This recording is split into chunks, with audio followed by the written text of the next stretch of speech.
LiberalViewer presents. So for those who think that there's no chance that Senator Ted Cruz could win the nomination, which is kind of been my position, that he's in it for the fundraising and for raising his own profile, but not actually to win the nomination because he has kind of a ceiling beyond which he can't be successful. But I want to show an analysis from Chuck Todd over on NBC's Meet the Press, where he talks about the way the primaries are set up, and especially with the percentage of evangelical voters who are available in these important primaries that have been front-loaded into the Republican process, that Ted Cruz could actually get a shot at the nomination. And as I mentioned on my show last week, he gave his announcement speech about running for president at Liberty University, the university founded by Jerry Falwell, and reached out to evangelicals, I guess for this very purpose that Chuck Todd explains over in this clip. Ted Cruz. As always, Iowa's first. And looking back at 2012 exit polls, evangelicals made up over a majority of Republican voters, 57%. Well, 2 states later, you get to South Carolina, third up overall. In 2012, evangelicals made up 65% of the GOP primary vote. And this year, success in Iowa and South Carolina could mean a lot more momentum and more money heading into this election cycle's game changer, what we're calling the SEC primary. Here's what's happening. For you non-college football fans out there, SEC stands for the Southeastern Conference, and multiple southern states are in talks to set their primary on the same day, resulting in a super evangelical Tuesday. Georgia, Alabama, Tennessee, Mississippi, Arkansas, and Texas. The thing those states all have in common, evangelicals make up the largest religious segment in the state. They're 24% of the population in Texas, 39% in Mississippi, and 41% of the population in Alabama. So the proposed SEC primary could give a candidate like Ted Cruz, if he is the sole evangelical candidate, momentum that Huckabee and Santorum never were able to count on. And they could propel Cruz to not just relevancy, but to an actual shot at the nomination. Imagine that. It's 6 of the first 8 primaries. That'd be a big deal. More on that would be a big deal. Imagine that. That is a little bit scary, but one possible candidate that could stop that from happening is Governor Mike Huckabee himself, who Chuck Todd was claiming that Ted Cruz would be a successor to, but by taking those evangelical voters.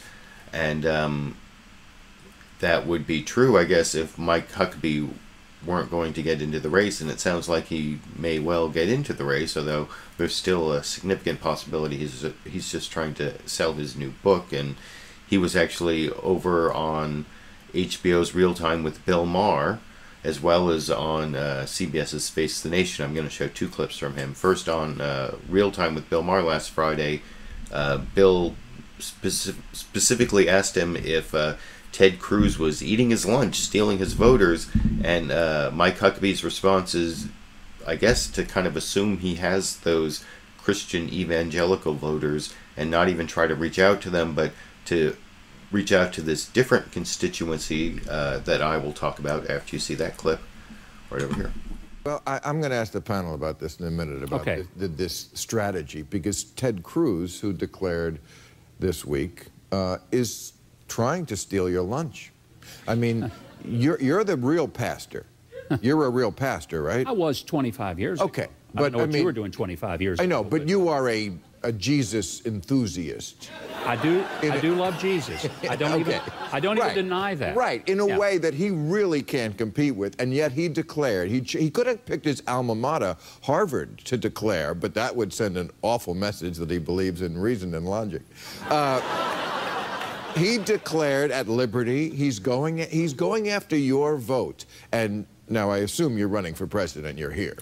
I will make a decision final sometime. You're running for president. Okay, so, I mean, no, I mean, winning 8 states the last time you ran, that's a lot of states. I mean, a lot of people run and don't win any states. Yeah. So you have a place a springboard to go from. What do you think about Ted Cruz getting in? Is he a threat to you? Well, everybody's a threat to me. I think they should all drop out and let me have it to myself.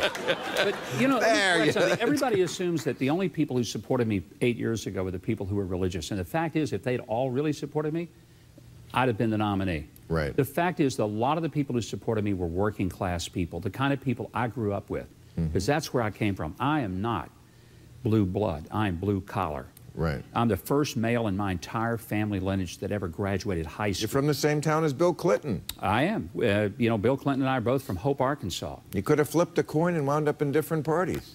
Could have. But he moved away when he was like 5 years old, and I stayed. Because my family didn't have enough money to go, so there we were. He moved away from a lot of things. The working class people, that's where my support really came from. It was from truck drivers and baggage handlers and taxi drivers, and there's a loss of connection between the political class and the people who are working. I wish we had more time to talk about why I don't think people like that should vote Republican. But you make that case, and we'll see if they do. I think I can. Thank you, Governor. I appreciate you.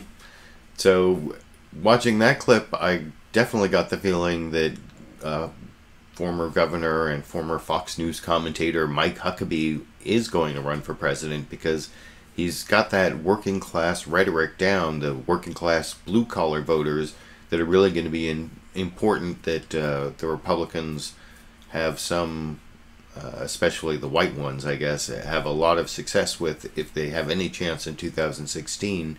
And I think it's kind of smart for him to forget about the Christian evangelicals that he pretty much already has a lot of just by his background and, you know, a lot of stuff he's done in the past and said in the past, and to try to reach out to those additional blue-collar working-class voters. But I want to know what you think. Is it smart for Governor Mike Huckabee to reach out to working-class voters and take his evangelical base for granted?